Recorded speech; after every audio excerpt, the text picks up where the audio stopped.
Hello friends, देखिए इस समय काफ़ी सारे कंसर्न और डाउट्स भी बहुत सारे आते हैं, तो मेरे भाई कमेंट्स करते रहिएगा क्योंकि कमेंट्स का जवाब देने के लिए मैं आता हूं।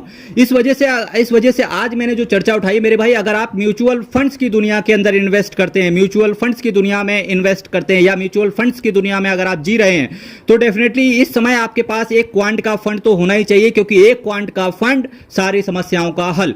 अब क्वांट के कौन कौन से आप म्यूचुअल फंड्स को देख सकते हैं, तो उनका मैं बहुत फास्ट ट्रैक मोड में बताता हूं कि भाई साहब, quant active fund, quant flexi cap fund, quant focused fund, quant infrastructure fund, quant large and mid cap fund, quant mid cap fund, quant small cap fund, quant tax plan, इनको आप देख सकते हो। अब देखिए, आप बात करते हैं किन किन लोगों को ये फंड्स देखने चाहिए, तो क्वांट एक्टिव फंड। अगर मैं क्वांट एक्टिव फंड की बात करूं तो मेरे भाई, जिनका इन्वेस्टमेंट होराइजन करीब 7-8 साल का है तो वो क्वांट एक्टिव फंड को देख सकते हैं। क्वांट फ्लेक्सी कैप फंड, जिनका इन्वेस्टमेंट होराइजन 4-5 साल का है कि 4-5 साल तक ही पैसे को टाइम दे सकते हैं स्टॉक मार्केट में, इससे ज्यादा नहीं दे पाएंगे, तो वो फ्लेक्सी कैप कैटेगरी में चले जाएं। क्वांट फोकस्ड फंड, जिनका इन्वेस्टमेंट होराइजन 3-4 साल है या जिन्हें रिस्क कम चाहिए तो वो क्वांट फोकस्ड फंड पे चले जाएं।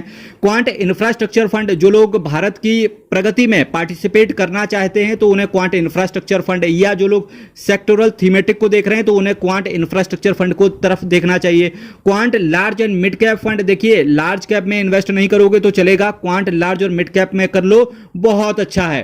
क्वांट मिड कैप फंड, जिनका इन्वेस्टमेंट होराइजन कम से कम 15 साल से ज्यादा का है, वो क्वांट मिड कैप पर आ जाएं। क्वांट स्मॉल कैप फंड, जिनका इन्वेस्टमेंट होराइजन 15 साल से ज्यादा का है, वो क्वांट स्मॉल कैप फंड को रख लें। क्वांट टैक्स प्लान, जो इनकम टैक्स रिटर्न को फाइल करते हैं, ठीक है, उनके लिए बेस्ट है क्वांट टैक्स प्लान। और जो आईटीआर का फाइल नहीं करते हैं मेरे भाई, उनसे मैं हाथ जोड़कर विनती करना चाहूंगा कि मेरे भाई, क्वांट टैक्स प्लान आपके लिए नहीं है, क्योंकि quant tax plan ELSS category से आता है और ये केवल इनकम टैक्स पेयर्स के लिए ही बनाया गया है, ठीक है, क्योंकि उनको डिडक्शंस होते हैं 1,50,000 रुपए तक के एडीसी के अंदर। मेरे भाई, तो एक क्वांट का फंड, आप सभी लोग बोलेंगे एक साथ, एक क्वांट का फंड और सारी समस्याओं का हल। चलिए यहीं से वीडियो को विराम देंगे। हरि शरणम अयप्पा शरणम, हर हर महादेव। बहुत बहुत धन्यवाद, बहुत बहुत धन्यवाद।